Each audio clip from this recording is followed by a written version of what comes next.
সিউড়ি থানার সামনে বিক্ষোভ বিজেপির। আপনারা জানেন যেভাবে বোলপুর থানার আইসিকে কদর্য ভাষায় হুমকি দেওয়া হয়েছে অনুব্রত মণ্ডলের তরফে, যদিও এরপরে ক্ষমাও চেয়েছেন অনুব্রত মণ্ডল। সিউড়ি থানার সামনে বিক্ষোভ বিজেপির, অনুব্রতকে গ্রেফতারির দাবিতেই বিক্ষোভ। আইসির অভিযোগে অনুব্রতর এফআইআর। আমরা কথা বলবো, আমাদের সঙ্গে টেলিফোন লাইনে রয়েছেন আমাদের প্রতিনিধি সুজিত মণ্ডল।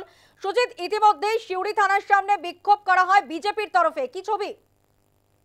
দেখো, অনুব্রত মণ্ডল যে ধরনের হুমকি দিয়েছেন বলে এখন অভিযোগ রয়েছে বোলপুর থানার আইসিকে লিটন হালদারকে, সেই ঘটনায় প্রতিবাদে নামলো জেলা বিজেপি এবং সিউড়ি থানার সামনে তারা প্রতিবাদ বিক্ষোভে সামিল হয়েছিলেন। ইমিডিয়েট তাকে গ্রেপ্তার করতে হবে, না হলে আগামীতে বৃহত্তর আন্দোলনে নামবে বিজেপি। এবং অনুব্রত মণ্ডলের ছবিতে তারা জুতো বাড়ি মারে এবং সেই সঙ্গে তারা প্রতিবাদে নামেন বেশ কিছুক্ষণ। স্থানীয় সিউড়ি থানার পুলিশ তাদের পরিস্থিতি কিছুটা নিয়ন্ত্রণ করেছে এবং জোরপূর্বক তারা থানার ভিতরে ঢোকে এবং সেখানে ব্যারিকেড ভেঙে তারা ঢুকেছিলেন। একটা প্রতিবাদ সামিল হয়েছিলেন বিজেপি নেতৃত্ব, যার ফলে এই বিজেপি নেতৃত্ব জানিয়েছে বা ধ্রুব সাহা যিনি বিজেপি সভাপতি রয়েছেন তিনি জানালেন যে আগামী দিনে বৃহত্তর আন্দোলন চলবে যদি অনুব্রত মণ্ডলকে গ্রেপ্তার করা না হয়।